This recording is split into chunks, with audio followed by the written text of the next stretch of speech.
አብይ ልክ ላይክ ፋዘር ላይክ ሰን ነው የሚሉት ፈረንጆቹ ከኢሳያስ ሌላ ቁም ነገር ከመማር ይልቅ ምርጫ ለማካሄድን አሁን ሁለተኛ ደግሞ ሰኞ መቀሌ ይገባለሁ የሚል የሆነ ቃል ገብቷል ማለት ነው። በየጊዜው 72 ሰዓት ሲጨምርልን ያውንም አለው አሁን ሳልያዝ ማለት ነው። በየቀኑ 72 አሁን ዛሬ ነው ትናንት ጨምሯል አሉኝ እንደገና 72 ሰዓት የጨመረበት ምክንያት ምን ሆኖ ነው? ሰኞ መግባት ፈልጎ በሺዎች ካስፈጀ በኋላ እንደማይሳካ ሲታወቅ አሁን ዛሬ የላካቸው በጣም ነውር በሆነ መንገድ ነው። ውጊያ ከሚደረግበት ቦታ ቆረጣም ሆኖ ነው መሰለኝ። ግን ደጀን የሌላቸው ሰዎች በማያውቁት አካባቢ ገብተው ጥቂት በሚባል ኃይል ነው ኮምፕሊትሊ ዲስሜትድ የሆኑት ኮምፕሊትሊ እንዲጠፉ የተደረጉት። የነዚህ ወጣቶች ህይወት ለአብይ ደንታው አይደለም። ምርጫ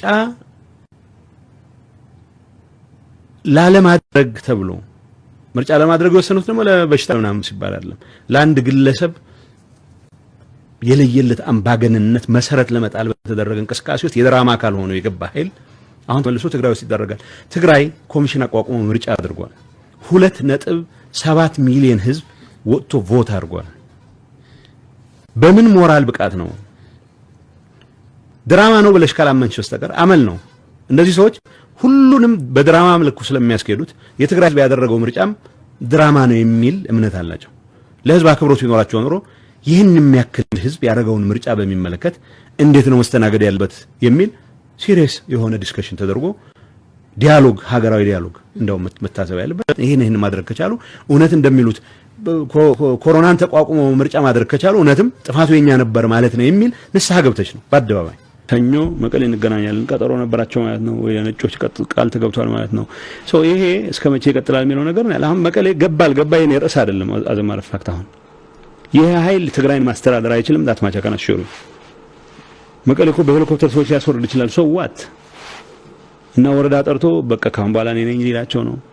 ግጅስ ዳዝ ሜክ ሴንስ እና ቀነ ቀጠሮ ለማፍጠን አሁን 72 ሰዓት የጨመረው የሚቀጥለው 2 ቀን ተከታታይ ጥቃት መጠበቅ አለበት ሚቻል ከሆነ ለማየት ሌላው አይደለም። አሁን ሁሉም ጀነራል ይነሳ መቀሌን በታንክ ከበደው ይላል።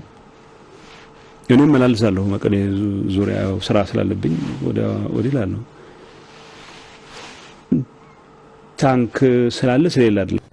የግለሰብ አምባገነንነትን ለመትከል የፈለጉ ጥቂት ግለሰቦች የሚመሩት ድርጅት በሚመራው መልኩ አይደለም ምርጫ ሊደረግ የሚችለው እዚህ ሀገር ውስጥ።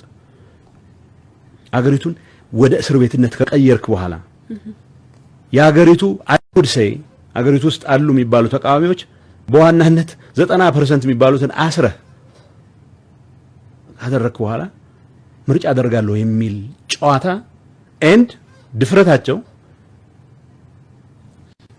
ታገሰ ጫፎ ክቡር ታገሰ ጫፎ የሚመሩት ተወካዮች ምክር ቤት 2.7 ሚሊዮን ህዝብ አንድ አካባቢ አንድ ክልል ላይ ማግኘት የሚያስችለው ቁመና የለውም። አሁን ህዝብ ለማነጋገር የሚያስችለው ቁመና የለውም።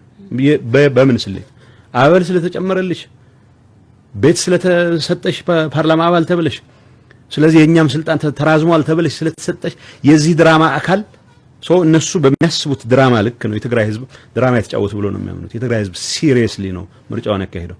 እነዚህ የጌታቸው ረዳ ዕውቀት፣ ድፍረት፣ ብስለት፣ ንቀት የተቀላቀለባቸው ንግግሮች ናቸው።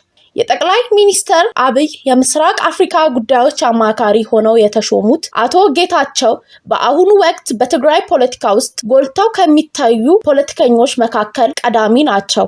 አቶ ጌታቸው ረዳ ከክልሉ ጊዜያዊ አስተዳደር ፕሬዝዳንትነት ከተነሱ በኋላ በጠቅላይ ሚኒስትሩ የአማካሪነት ኃላፊነት ተሰጥቷቸዋል። በህወሓት መሪዎች መካከል በተፈጠረው የተካረረ አለመግባባት በጊዜያዊ አስተዳደሩ መሪነት ለመቀጠል ያልቻሉት አቶ ጌታቸው የጠቅላይ ሚኒስትሩ የምስራቅ አፍሪካ ጉዳዮች አማካሪ ሆነው ነው የተሾሙት። በትግራይ በተካሄደው አውዳሚ የ2 ዓመት ጦርነት በኋላ ከፍተኛ የህወሓት አመራር በጠቅላይ ሚኒስትሩ ሲሾም አቶ ጌታቸው የመጀመሪያው ናቸው። አቶ ጌታቸው ረዳ በጠቅላይ ሚኒስትር አብይ አህመድ መሾማቸው ይፋ የሆነው ጊዜያዊ አስተዳደሩ ስልጣናቸውን ለጀነራል ታደሰ ወረደ ካስረከቡ ከ3 ቀናት በኋላ ነበር። በኢትዮጵያ ፖለቲካ ውስጥ አቶ ጌታቸው ጠቅላይ ሚኒስትር ኃይለማርያም ደሳለኝ በስልጣን ላይ በነበሩበት ወቅት ልዩ አማካሪያቸው ሆነው የሰሩ ሲሆን አሁን የተሰጣቸው የአማካሪነት ሹመት ሁለተኛቸው ይሆናል ማለት ነው። አቶ ጌታቸው በፌዴራል መንግስትና በትግራይ ክልል ውስጥ በኃላፊነት በቆዩባቸው ዓመታት በሀገር ውስጥና በዓለም አቀፍ መገናኛ ብዙሃን ላይ በመቅረብ ሐሳባቸውን በመግለጽና በመከራከር ከሚታወቁ ጥቂት ባለስልጣናት መካከል አንዱ ናቸው። በሀገሪቱ ውስጥ ፖለቲካዊ ለውጥ ከመጣ በኋላ በነበሩበት ባለፉት 5 ዓመታት በገዢው ፓርቲ በኢህአዴግና በግንባሩ ዋና መስራች ህወሓት መካከል የነበረው አለመግባባት ተከትሎ አቶ ጌታቸው በተፈጠረው የፖለቲካዊ ትርምስ ውስጥ ጎልተው ወጥተዋል። በተለይ ለ2 ዓመታት በዘለቀው ጦርነት ወቅት በትግራይ አመራሮች በኩል የሚነሱ ሐሳቦችን በክልሉ ባለ መገናኛ ብዙሃን ላይ በመደበኛነት እየቀረቡ እንዲሁም በዓለም አቀፍ መገናኛ ብዙሃን ላይም በተደጋጋሚ ብቅ እያሉ የህወሓት አንደበት ሆነው ቆይተዋል። ሰኞ ባድመ እንገናኝ ብለህ ጦርነት አይደረግም። ጦርነት በሚፈጠረው ዳይናሚክስ ነው የሚወሰነው። ውጊያ ስትጀምር ኦኬ የጠላትን ኃይል ትገመግማለህ፣ የወገንን ኃይል ትገመግማለህ። ይሄን አረግ ይሄን ካረኩ በዚህ ሰዓት ጨርሳለሁ ነው የምትለው። አሁን ዛሬ የላካቸው በጣም ነውር በሆነ መንገድ ነው። ውጊያ ከሚደረግበት ቦታ ቆረጣ መሆኑ ነው መሰለኝ። ግን ደጀን የሌላቸው ሰዎች በማያውቁት አካባቢ ገብተው ጥቂት በሚባል ኃይል ነው ኮምፕሊትሊ ዲስሚትድ የሆኑት፣ ኮምፕሊትሊ እንዲጠፉ የተደረጉት። የነዚህ ወጣቶች ህይወት ለአብይ ደንታው አይደለም። የኤርትራውያን ወጣቶች ሽማግሌዎች አሉ እድሜ ልካቸውን ወጥተው የማያውቁ 29 ዓመት ከምሽግ ወጥተው የማያውቁ ሰዎች የነሱ ሞት ለኢሳያስ ደንታው አይደለም። ደም አፋሳሹ ጦርነትን ያስቆመው በመንግስትና በህወሓት መካከል በተደረገው ድርድር ወቅት ግንባር ቀደም ተደራዳሪና በስምምነት ላይ ፊርማቸውን ያኖሩ አሁን የጠቅላይ ሚኒስትር አማካሪ ሆነው የተሾሙት አቶ ጌታቸው ረዳ ናቸው። አቶ ጌታቸው ረዳ የተወለዱት አላማጣ ውስጥ ነው። የአንደኛና የሁለተኛ ደረጃ ትምህርታቸውንም እዚያው በትውልድ ከተማቸው የተማሩ ሲሆን ለታናሽ ወንድሞቻቸውና እህቶቻቸው አርያ መሆናቸውም ይነገራል። አቶ ጌታቸው ከልጅነታቸው ጀምሮ የመማርና የማንበብ ልዩ ፍቅር ስለነበራቸው ከእኩዮቻቸውና ከዘመዶቻቸው ጋር ለመማርና ለመጫወት ጊዜ ነበራቸው። ቢሆንም የማንበብ ፍቅራቸው ከፍተኛ ስለነበር ሰፊውን ጊዜያቸውን ያጠፉት የነበረው ከመጽሐፍት ጋር እንደነበር ታናሽ ወንድማቸው ይናገራል። በተለይም ወደ ሁለተኛ ደረጃ ትምህርት ቤት ሲገቡ ከትምህርታዊ መጽሐፍ ባሻገር በእንግሊዘኛ የተጻፉ አዳዲስና ቆየት ያሉ መጽሐፍትን በማንበብ አብዛኛው ጊዜያቸውን ያጠፉት እንደነበርም ይነገራል። ከነዚህ መጽሐፍት መካከል የኒቼን፣ የካርል ማርክስ፣ የሌኒን እና ሌሎች ረጅም ዘመናት ያስቆጠሩ ስራዎች የሁለተኛ ደረጃ ተማሪ እያሉ ካነበቧቸው መካከል ይጠቀሳሉ። ከሁለተኛ ደረጃ ተማሪነት ጀምሮ በእንግሊዘኛ የተጻፉ መጽሐፍትን የሚያነቡት አቶ ጌታቸው አሁንም ከመጽሐፍት ጋር እንደሚውሉ ቤተሰቦቻቸውና በቅርብ የሚያውቋቸው ይናገራሉ። አቶ ጌታቸው የሚያነቧቸው መጽሐፍትን ባይመርጡም በዋናነት ግን በፍልስፍና፣ በፖለቲካና በኢኮኖሚ እንዲሁም በዓለም ታሪክ ላይ የሚያተኩሩ መጽሐፍትን ያዘወትራሉ። አቶ ጌታቸው የእንግሊዘኛ ቋንቋ ችሎታቸውን ያዳበሩት ከሚያነቧቸው መጽሐፍት እንደነበር የሚገልጹት ታናሽ ወንድማቸው ዶክተር ሞላ ረዳ የተዋሰውን መጽሐፍ ነገ መልስ ከተባለ ሌሊቱን ሙሉ ተቀምጦ ሲያነብ አየው ነበር ይላሉ። የቅርብ ጓደኛቸውና በመቀለ ዩኒቨርሲቲ ባልደረባቸው የነበረው ሙሉወርቅ ኪዳነ ማርያም በጻፈው አንድ መጽሐፍ ስለ አቶ ጌታቸውና ለንባብ ስላላቸው ፍቅር አስተያየታቸውን አስፍረው ነበር። ጌታቸው ከአዲስ አበባ ዩኒቨርሲቲ ከተመረቀ በኋላ አብሮን በትግራይ የቀደመው ቢዝነስ ኮሌጅ ነበር የተቀጠረው። እንግዳ በሆነበት ወቅት ለመጀመሪያ ጊዜ ከኛ ጋር ሲገናኝ አንድ ካፌ ውስጥ ጥግ ይዞ መጽሐፍ እያነበበ ነበር ይላሉ። አዲስ ተመራቂ ከሙያው ጋር ካልሆነ በስተቀር ፍልስፍና የሚነካ መጽሐፍ ሲያነብ አያጋጥመኝም የሚሉት አቶ ሙሉወርቅ ጌታቸው ግን ካሉበት የሙያ ዘርፍ ባሻገር በተለያዩ መስኮች የተዘጋጁ መጽሐፍትን እንደሚያነቡ እንዲሁም በመጽሐፍና በተለያዩ ሀሳቦች ላይ እንደሚወያዩ ገልጸዋል። አቶ ጌታቸው የሁለተኛ የሁለተኛ ደረጃ ትምህርታቸውን ታዳጊዋ ኢትዮጵያ በመባል በሚታወቀው ትምህርት ቤት የተከታተሉ ሲሆን በ1985 ዓ.ም ዳግም በአዲስ አበባ ዩኒቨርሲቲ የሕግ ትምህርት ቤት በመግባት የመጀመሪያ ዲግሪያቸውን በሕግ አግኝተዋል። አቶ ጌታቸው ረዳ በአዲስ አበባ ዩኒቨርሲቲ ትምህርታቸውን አጠናቀው ከተመረቁ በኋላ መቀለ ዩኒቨርሲቲ በመምህርነት ተቀላቅለው በሕግ ክፍል ትምህርት አገልግለዋል። ከዚያም በኋላ በ1990ዎቹ መጀመሪያ ላይ በአሜሪካ አላባማ ዩኒቨርሲቲ በሕግ ሁለተኛ ዲግሪ ለማግኘት ችለዋል።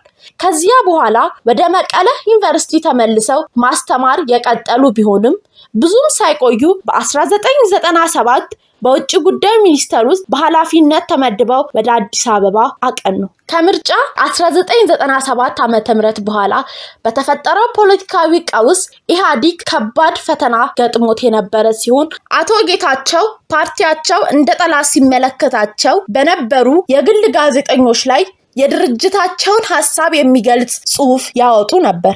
በተለይም በኢህአዲግ ዘመን ከታዩ የፕሬስ ውጤቶች መካከል አዲስ ነገር ጋዜጣ ላይ በፓርቲያቸው ላይ የሚቀርቡ ትችቶችን በመከላከልና አቋሙን በመግለጽ ያቀርቡ በነበረው ጽሑፍ ላይ ይታወቃሉ። አቶ ጌታቸው ከመምህርነት ሙያ ወጥተው ወደ ፖለቲካ እና የመንግስት የኃላፊነት ቦታ ከያዙ በኋላ በተለይ አቶ ኃይለማርያም ደሳለኝ የውጭ ጉዳይ ሚኒስተርና ጠቅላይ ሚኒስተር በነበሩባቸው ጊዜያት በሁለቱም ከፍተኛ መስሪያ ቤት ውስጥ በኃላፊነት ሰርተዋል። በዚህም በውጭ ጉዳይ ሚኒስተር የፐብሊክ ዲፕሎማሲያዊ ዳይሬክተር እና ዋና ዳይሬክተር የመንግስት ኮሚኒኬሽን ጉዳዮች ሚኒስተርና የጠቅላይ ሚኒስተር ኃይለማርያም ደሳለኝ ልዩ አማካሪ ነበሩ። በተጨማሪም በአላማጣ የህዝብ ተወካዮች ምክር ቤት አባል ሆነው ተመርጠውም ነበር። አቶ ጌታቸው በቅርቡ የሚያውቋቸው ሰዎች እንደሚሉት ምንም እንኳን በከፍተኛ የመንግስት ስልጣን ላይ የነበሩ ቢሆንም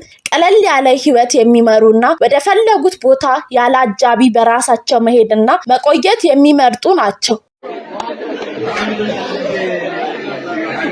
ደሞስ ተቀብልና ፍርቃንሽ ጋራ ፍርቃን መስተናይ ጠቅላይ ሚኒስተር አብይ አህመድ ወደ ስልጣን መምጣታቸውን ተከትሎ በሀገሪቷ ፖለቲካዊ ጉልህ ለውጥና ሽግግር ሲካሄድ በገዢው ፓርቲ ኢህአዲግ ውስጥ ትልቅ ለውጦች መታየት መጀመሪያቸው ይታወሳል።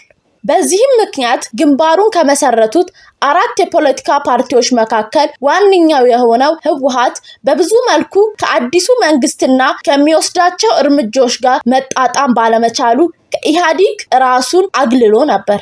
ይህንንም ተከትሎ አቶ ጌታቸው ረዳ ከሌሎች የህወሓት ከፍተኛ ፖለቲከኞችና ባለስልጣናት ጋር ወደ ትግራይ ተመልሰው የትግራይ ክልል ርዕሰ መስተዳደር አማካሪ እንዲሁም የህወሓትና የክልሉ መንግስት ቃል አቀባይ ሆነው ሰርተዋል።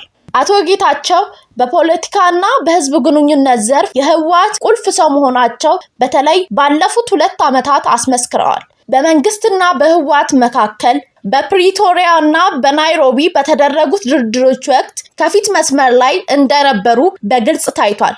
ሰላም ያመጣውን ስምምነት ህወሓትን በመወከል የፈረሙት አቶ ጌታቸው ከፌደራል መንግስቱ ከአህጉራዊ ከዓለም አቀፍና ከምዕራባውያን ሀገራት ጋር በትግራይ በኩል በነበሩት ግንኙነት ውስጥ ሁሉ ጉልህ ሚና እንደነበራቸው ይነገራል። የትግራይ ጊዜያዊ አስተዳደር እንዲመሩ በህወሓት ስራ አስፈጻሚ ኮሚቴ የተሰየሙት አቶ ጌታቸው በጠቅላይ ሚኒስተር አብይ የትግራይ ክልል ጊዜያዊ ርዕሰ መስተዳደር እንዲሆኑ ተሹመው ለ2 ዓመታት አገልግለዋል። በትጥቅ ትግል ውስጥ ያልተሳተፉና ወጣት የህወሓት አባል የሆኑት አቶ ጌታቸው ከቀደምት የድርጅቱ መስራችና አባል ያልተናነሰ ተጽዕኖ በህወሓት ውስጥ ለመፍጠርም ችለዋል። በዚህም የድርጅት ምክትል ሊቀመንበር እስከመሆን ደርሰዋል። በህወሓት አመራሮች መካከል በተፈጠረው አለመግባባት ምክንያት ድርጅቱ በአቶ ጌታቸውና በደብረጽዮን በሚመሩ 2 ክንፎች ተባድኖ ውዝግብ ውስጥ የገባ ሲሆን አንደኛው ወገን አቶ ጌታቸውን ጨምሮ ሌሎች ከእሳቸው ጋር የወገኑ አመራሮችና አባላቱን ከህወሓት ማባረሩን ማሳወቁ ይታወሳል። አብይ ልክ ላይክ ፋዘር ላይክ ሰን ነው የሚሉት ፈረንጆቹ። ከኢሳያስ ሌላ ቁም ነገር ከመማር ይልቅ ምርጫ ለማካሄድን አሁን ሁለተኛ ደግሞ ሰኞ መቀሌ ይገባለሁ የሚል የሆነ ቃል ገብቷል ማለት ነው። በየጊዜው 72 ሰዓት ሲጨምርልን ያውንም አለው አሁን ሳልያዝ ማለት ነው።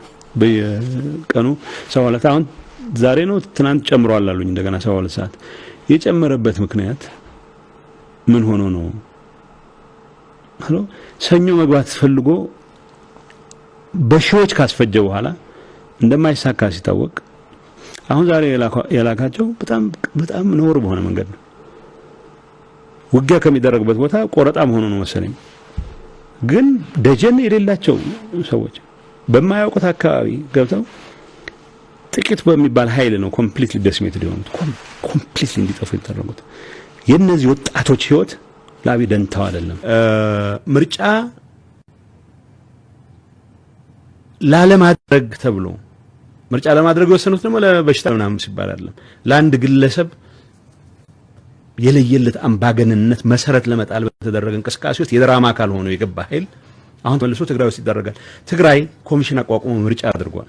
2.7 ሚሊዮን ህዝብ ወጥቶ ቮት አድርጓል። በምን ሞራል ብቃት ነው? ድራማ ነው ብለሽ ካላመንሽ በስተቀር አመል ነው።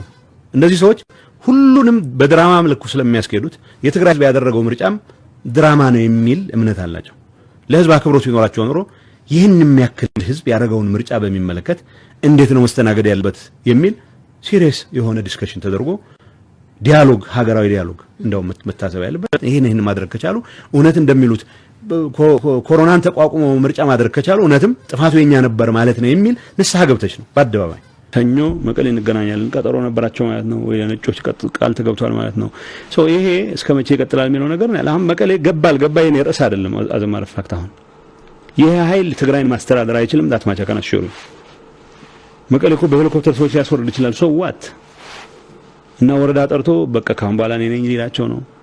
ግጅስ ዳዝ ሜክ ሴንስ እና ቀነ ቀጠሮው ለማፍጠን አሁን 72 ሰዓት የጨመረው የሚቀጥለው 2 ቀን ተከታታይ ጥቃት መጠበቅ አለበት ሚቻል ከሆነ ለማየት ሌላው አይደለም። አሁን ሁሉም ጀነራል እየተነሳ መቀሌን በታንክ ከበደዋል ይላል። እኔም መላልሳለሁ መቀሌ ዙሪያ ስራ ስላለብኝ ወደ ይላል ታንክ ስላለ ስለሌላ አይደለም። እንግዲህ ውድ የቻናላችን ተከታታዮች መረጃዎቻችንን ስለምትከታተሉ እናመሰግናለን። ቻናላችንን ላይክ፣ ሼር፣ ሰብስክራይብ በማድረግ ለሌሎች እንዲደርስ አድርጉ እንላለን። በሌላ መረጃ ዳግም እስከምንገናኝ ሰላም።